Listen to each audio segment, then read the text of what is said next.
dalam video kali ini saya akan coba bahas di rising wedge, falling wedge, juga di head and shoulder. So jangan khawatir ya, ke depan saya akan terus mengupdate video ini dan saya akan usahakan step by step sesuai dengan pola yang ada, skema yang Anda lihat di depan ini. So rising wedge dan falling wedge. Oke. Nah, sekarang kita akan coba mulai masuk. Untuk itu saya akan masuk pakai grafik seperti biasa. Oke, rising wedge dan the falling wedge. Nah, itu adalah apa? Rising wedge itu harga yang bentuknya seperti ini. Ya, jadi dia ada dua trend line yang pada ujungnya itu menyempit. Nah, identifikasinya, jadi di dalam setiap pattern itu selalu ada identifikasi dulu ya. Jadi kita mengidentifikasi pattern. Jadi bukan berarti langsung kalau begini berarti akan turun atau akan naik. Bukan seperti itu, tapi kita melakukan identifikasi. Step pertama, identifikasi pattern ini. Oke, identifikasinya adalah dia harus ada 3 gerakan naik di dalam rising wedge-nya. Jadi contoh pada kasus gambar di depan, ada gerakan naik 1, ada gerakan naik 2, ada gerakan naik 3. Jadi ada 3 puncak. Ini yang ideal ya.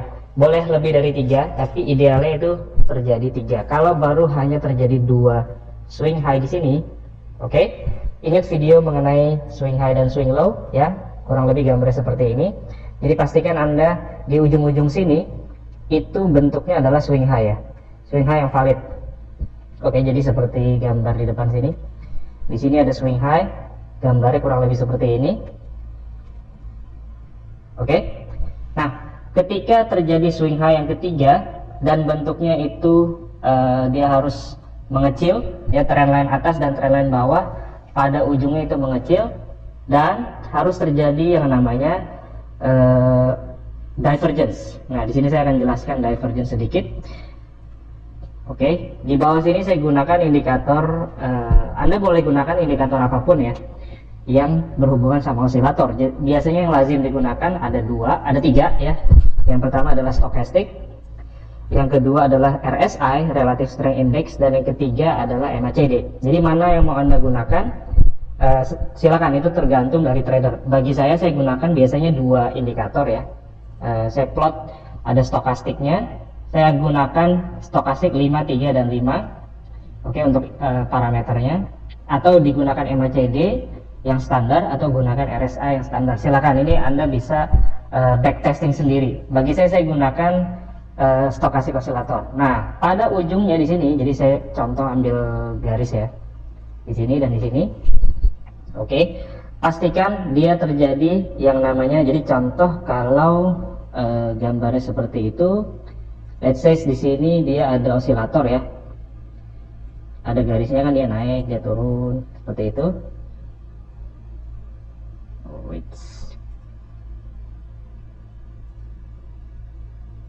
Ya, nah di sini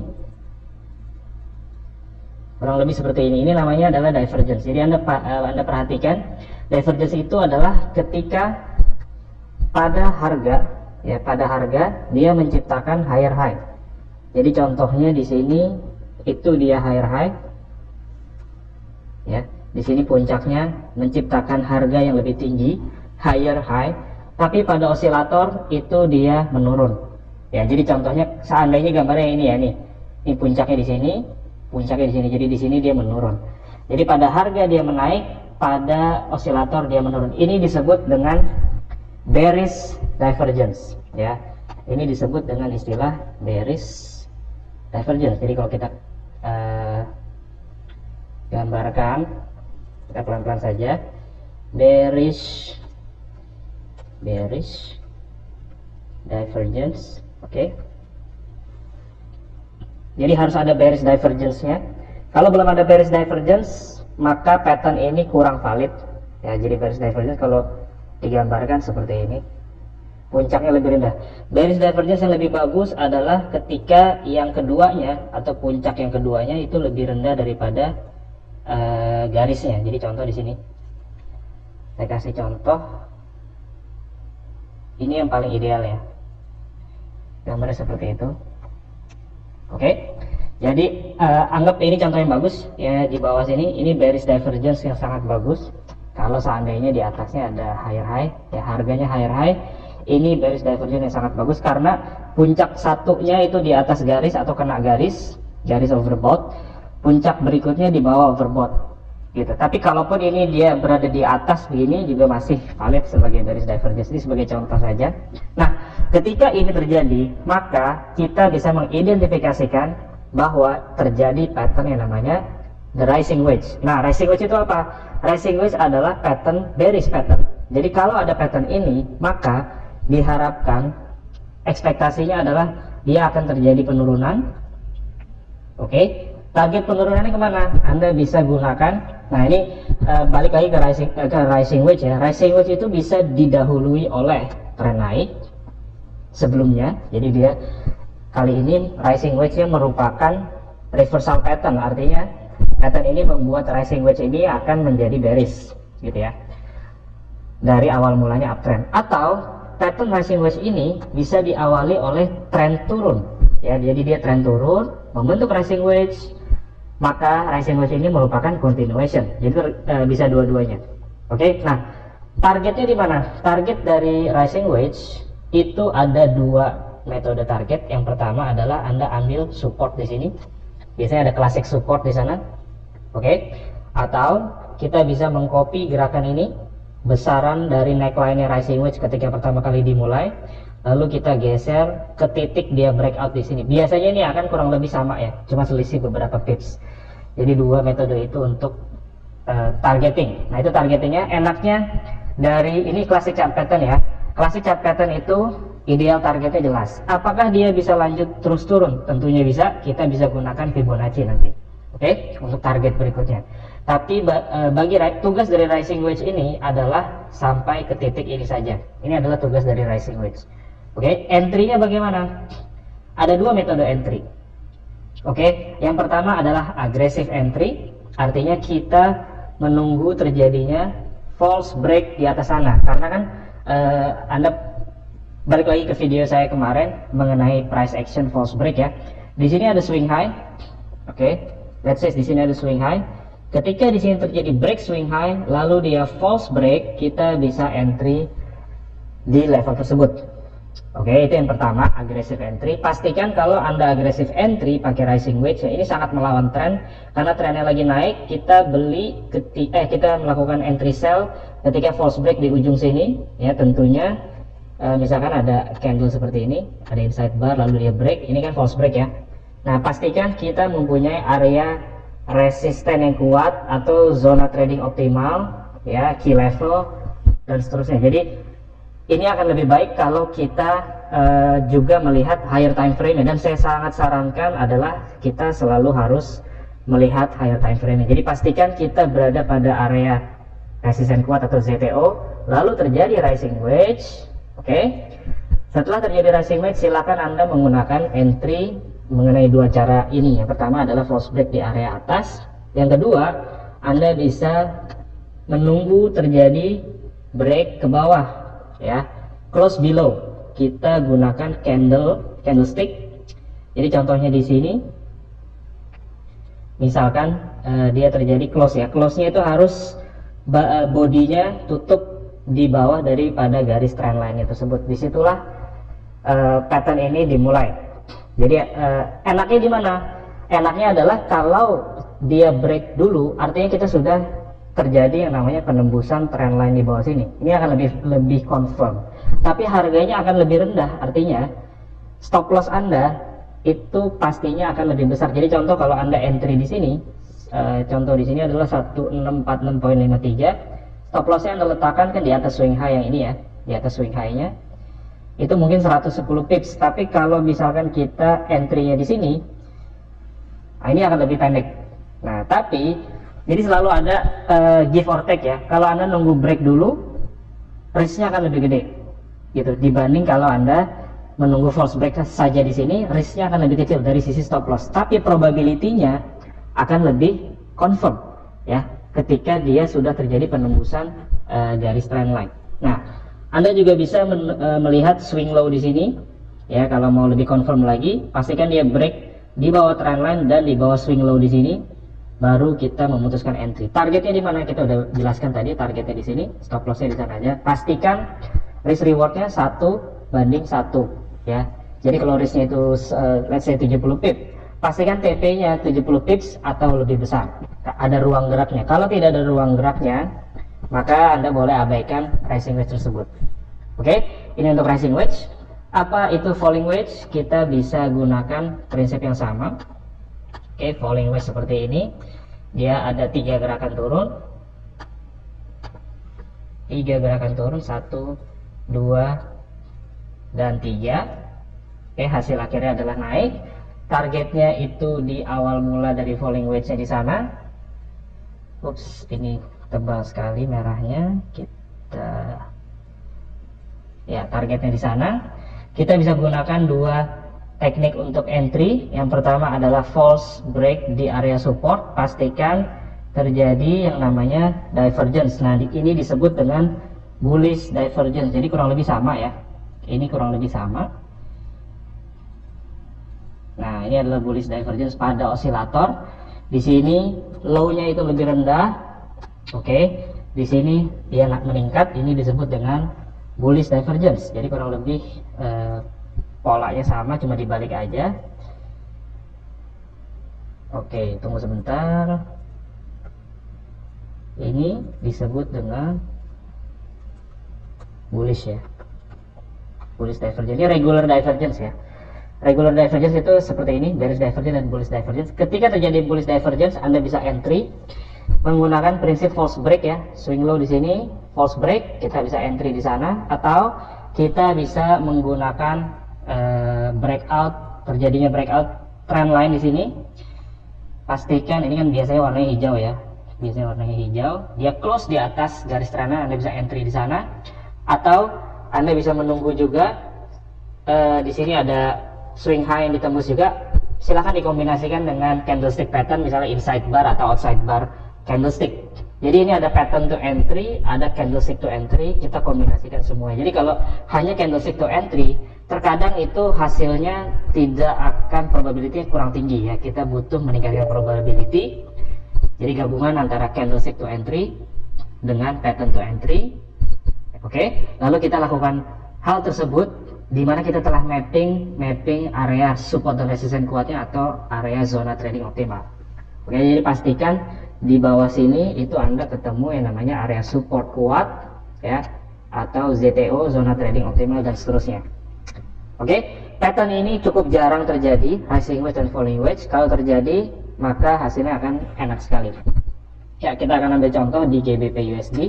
Ini kemarin ada pattern bagus falling wedge ya, kelihatan di sini. Kita ganti menjadi seperti ini. Nah, ini gerakannya seperti ini ya. Kemarin saya ada trading di sini, di tengah jalan saya cut loss balik sell, dan ternyata sebenarnya patternnya yang jalan ya, falling wedge-nya yang jalan. Jadi disarankan Anda mempunyai satu gambaran yang jelas terhadap market. Di sini saya ngomongin tentang falling wedge, dan falling wedge-nya untuk di GBP USD ini jelas terjadi. Oke, dan inilah yang terjadi. Dia turun, naik seperti ini, 3 gerakan, terjadi yang namanya bullish divergence. Oke, osilator di sini meningkat. Nah, kalau Anda pakai false break, oke, pakai false break di bawah sini, maka tentunya kita entry-nya, jadi false break itu apa? False break itu adalah ketika swing low ditembus. Ini Anda perhatikan ya, di sini ada swing low yang ditembus oleh candle yang merah ini. Artinya ketika candle tersebut ditembus lagi ke atas, disitulah falling wedge ini akan berjalan. Atau kita bisa gunakan trend line di sini, ketika close di atasnya bisa juga beli di sana. So ini bagaimana ditentukan oleh si trader dalam menentukan entry-nya. Jadi tidak ada satu cara yang harus atau yang saklek ya bagi sebuah pattern. Yang jelas ada gambarannya, guidance-nya. Targetnya di mana? Di sini ada resisten. Oke, di sini ada swing high. Memang kalau kita gunakan atas ini, itu bisa saja menjadi target besar falling wedge-nya. Namun kalau Anda perhatikan, ya, seandainya kita entry dari sini pun, oke, risk-nya kan segini besar. Oke, let's say ini risk ya. Karena di sini kita entry-nya, oke. breakoutnya di sini 1.2961 kalau kita gunakan false break atau swing high yang di sini ya. Lalu kita copy gerakan ini ke atas untuk mengetahui 1:1-nya. Nah, artinya level ini sudah 1:1. Artinya kalau udah 1:1 kita boleh melakukan TP sebenarnya. Jadi resisten ini bisa menjadi TP idealnya. Yang penting dia udah lebih dari 1:1. Jadi kalau di sini risknya itu 70 pip, di sini udah 70 pip lebih, kita disarankan pattern ini sudah berjalan. Oke. Itu untuk rising wedge dan falling wedge. Kita akan coba cari di gold ya. Anda bisa turunkan time frame hingga ke H1. Jadi contoh di sini, ini di gold, kita coba turun ke H1. Kalau Anda fokus dengan satu pattern, misalkan, yang Anda cari hanya falling wedge saja, ya kurang lebih kayak gini tradingnya. Kita cari rising wedge dan falling wedge. Oke. Nah, di sini sebenarnya ada ya rising wedge, tapi kurang clean ya, patternnya ini kurang clean. Meskipun ini juga cukup valid ya, tapi dia kurang bersih patternnya. Jadi inilah di dalam trading, Anda perhatikan di sini naik, ada dua garis ketiganya di sini titiknya. Pada area atasnya ini dia divergence tidak jelas ya, divergence tidak jelas. Kita naikkan time frame ke H4, patternnya itu terjadi di sini. Oke, rising wedge-nya jadi kelihatannya memang di H1, patternnya kelihatan di H1, dan tradingnya itu kalau Anda menggunakan di H1 ini silakan entry ketika terjadi false break ya. Jadi di sini ada swing high, yang ditembus. Setelah tembus dia terjadi inside bar. Oke, inside bar, lalu di sini break ke bawahnya, atau Anda bisa gunakan dia break trend line ke bawah, entry-nya di sini. Oke, stop loss di atas swing high. Mau berapa pips di atas swing high? Silakan Anda backtesting sendiri ya. Kalau saya gunakan 1 ATR atau indikator ATR, average true range, di atas swing high di sini. Oke, saya biasa gunakan trading di H4. Cuma contoh ini adalah H1. Targetnya di mana? Target idealnya adalah di sini. Oke, ketika rising wedge ini dimulai. Jadi dia ada 1:1 lebih ya. Kalau Anda trading rising wedge yang ini, jadi ini targetnya 68-70 pip kena ya untuk rising wedge di gold. Oke, kita akan coba cari lagi rising wedge dan falling wedge. Saya akan ambil di H4 terlebih dahulu. Saya akan coba di gold ya untuk penjelasan ini saja. Ya, ini sebenarnya falling wedge ya. Kalau Anda bisa melihat gerakan ini tuh sebenarnya falling wedge, tapi dia kurang enak bentuknya, kurang bagus ya, karena itu ketika range-nya lagi besar sekali. Kita akan coba lagi, kita akan coba lihat falling wedge.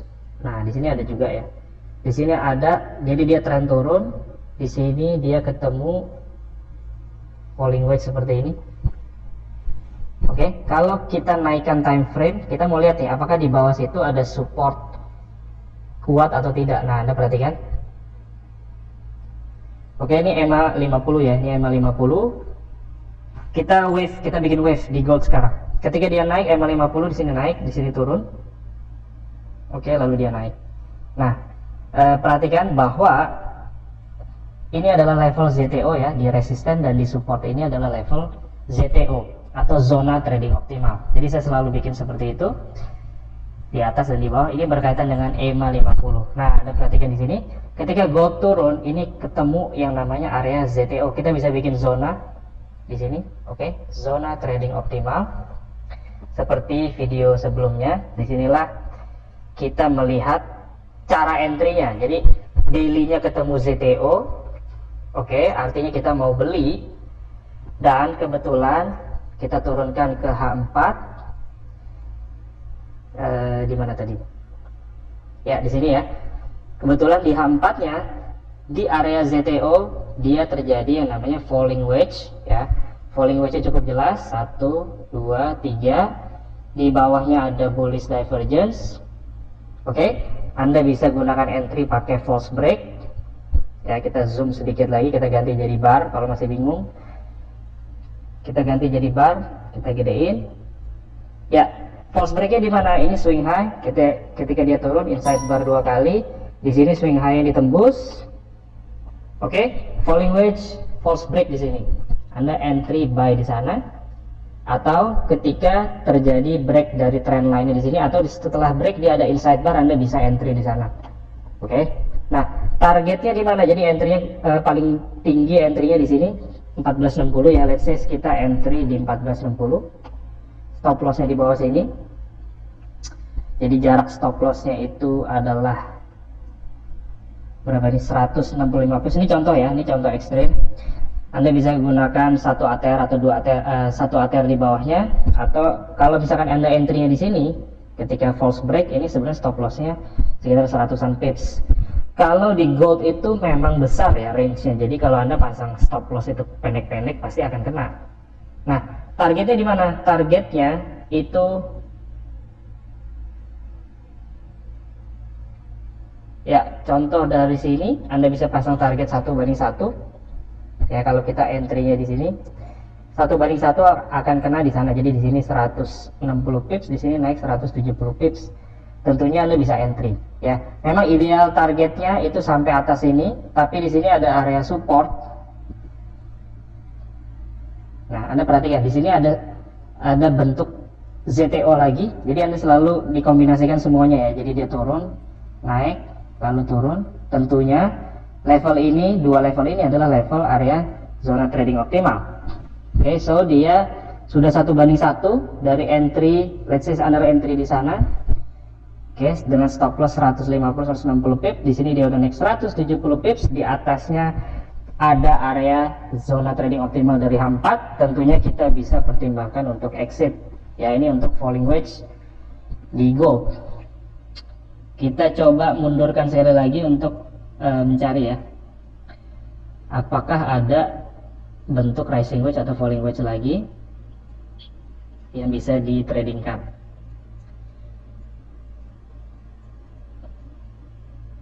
Ini juga kurang lebih falling wedge ya, tapi falling wedge-nya kurang bagus, bentuknya seperti ini. Ini kurang lebih bawahnya sebenarnya sama ya, tapi kurang bisa dikategorikan sebagai falling wedge juga. Ya, dia turun seperti ini, 3 gerakan, 1, 2, dan 3. Di ujungnya ada divergence-nya juga kurang jelas, tapi at least dia terjadi breakout dari wedge, dari garis trendline atasnya, dan dia naik. Oke, itu untuk rising wedge dan falling wedge. Sekarang saya akan coba berikutnya ya, kita akan gunakan head and shoulder pattern. Nah, apa itu head and shoulder? Head and shoulder pattern ini sudah pasti adalah reversal pattern ya, reversal pattern. Jadi kalau diawali oleh tren naik seperti ini, nah head and shoulder itu dia di atasnya itu ada bentuk seperti ini. Nah, jadi ada shoulder kiri, bahu kiri, head ya yang lebih besar daripada shouldernya, lalu dia ada shoulder kanan. Bawahnya ini bisa rata begini, bisa miring bentuknya, bisa juga dia rata tuh benar-benar lurus gitu. Dua-duanya sama-sama valid. Yang penting adalah antara bahu kiri dan bahu kanan itu biasanya dia akan sejajar. Oke, ini adalah head and shoulder. Nah, kuncinya adalah di sini cara entry-nya gimana, mengidentifikasi dan cara entry-nya. Oke, ketika dia terjadi seperti ini biasanya tidak ada divergence ya, tidak ada divergence. Karena kalau ada divergence itu biasanya akan menjadi rising wedge. Oke, kalau dia tidak ada divergence dan dia ada bahu kanan, jadi ada bahu kiri dan bahu kanan, kita bisa gunakan entry. Beberapa cara entry. Yang pertama adalah Anda menunggu yang namanya terjadi terjadi break dulu supportnya. Jadi contoh di sini dia break, lalu retest, kita bisa entry di sini setelah retest, setelah break lalu retest. Nah, kita bisa gunakan swing high di sana ya, let's say di H4 atau H1. Kalau ada swing high kita bisa entry sell. Nah, ini berkaitan sama swing high 3 kali ya. Jadi kalau saya di sini saya katakan ada swing high atau swing low 3 kali, karena biasanya kalau ada swing high 3 kali atau swing low 3 kali itu biasanya ketemu head and shoulder pattern. Jadi contohnya kayak gini, ini kan ada swing high 3 kali. Jadi swing high pertama, ada swing high kedua, dia break, lalu swing high ketiga kita bisa memutuskan untuk entry. Itu yang cukup konservatif. Oke, cara entry-nya. Nah, cara entry yang lebih agresif adalah ketika di sini dia terjadi bahu kanan ya, yang rata seperti ini, kita bisa gunakan candlestick pattern di sini. Misalkan ada inside bar, oke, jadi misalkan di sini dia ada naik beberapa candle ya, di sini ada naik beberapa candle, lalu ada inside bar di sini, apalagi ada false break dengan swing high, saya bisa gunakan entry sell di sini, berasumsi bahwa ini head and shoulder-nya akan jalan dan dia akan drop ke bawah. Kurang lebih seperti itu. Nanti kita akan masuk ke grafik ya.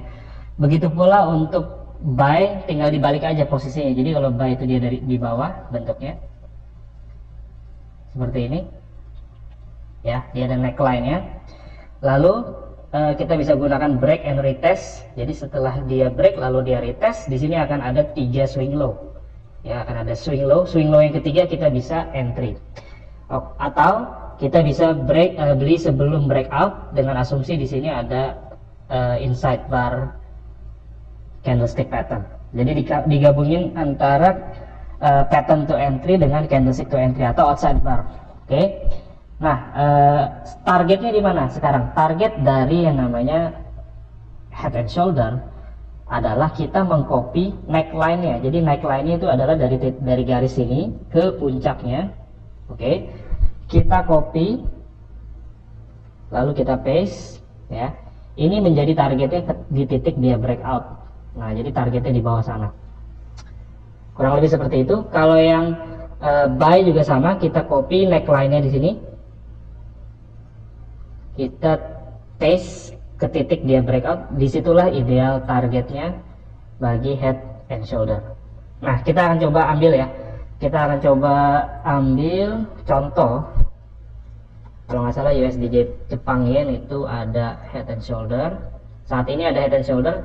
Saya pengen ngomonginnya di sini. Nah, pastikan head and shoulder itu juga kalau Anda naikkan time frame atau di higher time frame-nya itu ada zona trading optimal. Kurang lebih seperti itu dasar pemikirannya. Oke, di sini A4 kita akan ambil bentuknya zigzag wave-nya, dia naik, turun, naik. So di sini adalah confirm head and shoulder, ini adalah neckline-nya. Dan targetnya adalah di sini. Saya copy panjang ini ya. Saya copy ya ke titik dia breakout, dan ini target ideal atau objektif target dari si head and shoulder adalah pada level sekian. Nah, sekarang cara entry-nya gimana? Kalau kita, inilah dia, kalau kita tunggu break dulu baru retest, terkadang itu tidak terjadi. Jadi contoh di kasus ini, kalau Anda nunggu break dulu, artinya head and shoulder kebentuk, break Anda tunggu retest, dia tidak terjadi, targetnya udah kena, artinya kita miss di dalam gerakan ini. Jadi selalu ada give or take apa cara entry yang Anda lakukan. Nah, kalau saya trading seperti ini, saya akan trading yaitu di right shoulder. Jadi di sini ada left shoulder. Oke, ini ada left shoulder. Ya, lalu kita bikin di sini adalah head. Semakin bagus bentuknya, semakin valid patternnya, kurang lebih seperti itu. Nah, di sini ada right shoulder. Kalau Anda perhatikan, kalau nggak salah ini di bulan Januari ya, kita ada trading head and shoulder untuk USD Jepang Yen. Nah, ketika terjadi right shoulder, kita bisa zoom ke sini ya untuk lihat candlestick patternnya. Nah, Anda perhatikan di right shoulder ini ada inside bar, di sini ada inside bar. Oke, break di sini. Jadi candlestick patternnya cukup jelas di sini, dia naik, inside bar dia break, maka kita bisa lakukan sell pada level tersebut ya, 109.89. Stop lossnya di mana? Kita bisa gunakan stop loss di sini, tapi agak riskan. Bagi saya lebih baik kita pasang stop loss di atas bahu kiri dan kanannya. Jadi Anda perhatikan bahu kirinya ini kan high-nya di sini. Oke, left shoulder itu. Kalau head and shoulder itu biasanya dia shoulder kanannya tidak boleh melebihi shoulder kiri ya, panjangnya. Jadi kita bisa pasang stop loss di atas bahu kiri, jadi kurang lebih di sana. Oke, let's say kita entry di sini, stop loss kita letakkan di atas bahu kiri ya, jadi kurang lebih 40 pips, dan ini dropnya 40 pips cukup cepat. Nah, kalau dia bisa lanjut turun, itu artinya ada gerakan lanjutan ya, continuation dari tugas dari head and shoulder ini sebenarnya hanya sampai sini aja. Oke, nah kondisi saat ini di USD Jepang Yen itu juga ada head and shoulder. Kalau Anda perhatikan, shoulder kiri head, oke, shoulder kanan di sini, ini adalah head and shoulder. Targetnya kita copy 1:1, mungkin sekitaran sini ya, targetnya seperti ini. Cara entry-nya gimana? Cara entry-nya saya akan ambil bahu kanan ya, di sini ada bahu kanan, kita identifikasi shoulder, head, shoulder. Nah, pada saat di right shoulder pun di sini ada false break. Anda perhatikan, ada false break di sana ya, jadi ada swing high kecil yang ditembus lalu inside bar dan dia jatuh. Kita kombinasikan di sini candlestick pattern inside bar dengan head and shoulder. Oke, jadi mestinya ini entry-nya di sini 109.86. Kita misalnya contoh ya, kita ambil posisi penjualan pada saat dia break di sana, stop loss-nya di atas ini. Kalau bahu kirinya di sini Anda naikkan sedikit. Oke, jadi 24 kita bulatin 25 pips. TP idealnya bisa sampai 1:1 dari neckline. Jadi kalau ini neckline-nya ini belum breakout ya, jadi dia neckline-nya belum breakout karena supportnya belum ditembus. Kita baru entry pakai candlestick pattern. Seandainya itu ditembus, maka head and shoulder ini mempunyai target price. Kita copy seperti ini gitu ya, ini adalah ideal dari target price nya, yaitu adalah 72 pips. Jadi stop lossnya sekitar 30 ya, 26 sampai 30 pips, TP nya bisa 70 pips. Apakah ada yang lain? Kita akan coba di Euro New Zealand. Apakah ini head and shoulder atau bukan? Ini sebenarnya mirip head and shoulder, tapi ini sebenarnya triple bottom ya. Ini triple bottom atau double bottom sebenarnya. Double bottom di bawah sini ada divergence, kurang lebih mirip sebenarnya polanya. Yang penting adalah apakah kita berada pada area yang bagus, trennya dan ZTO-nya seperti apa. Jadi kalau contoh di sini, ini sebenarnya kita berada pada zona trading optimal di Euro New Zealand. Jadi dia turun, dia naik di sini, dia drop, oke. Di sini naik, turun. Nah, di sini kan dia drop. Ketika drop di sini dia ada tren kecil, jadi ini trennya masuk di sini kalau konteks ini turun ya. Tapi kalau kita ngelihat dari konteks yang ini, maka trennya naik. Jadi dia ini masih di dalam tren naik ya, karena ada dua resisten yang ditembus, koreksinya balik ke area ZTO ya, zona trading optimal. Jadi kita mapping ZTO nya terlebih dahulu. Di sini ada satu resisten support ya, beberapa kali bolak-balik di sini. Jadi ini adalah zona trading optimal. Lalu kita turunkan time frame ke H40. Di H40 terjadi apa? Oke, di H40 dia terjadi membentuk support beberapa kali ya, 1, 2, 3. Jadi ini bisa disebut head and shoulder meskipun bentuknya kurang rapih ya. Ini akan menjadi yang namanya tadinya double bottom menjadi triple bottom. Jadi bisa double bottom, bisa triple bottom. Intinya kurang lebih sama ya. Kita ingin mencari gerakan buy-nya. Nah, cara buy-nya seperti apa? Ya, Anda bisa gunakan prinsip double bottom di sini contohnya. Prinsip double bottom, atau di sini ada break resisten.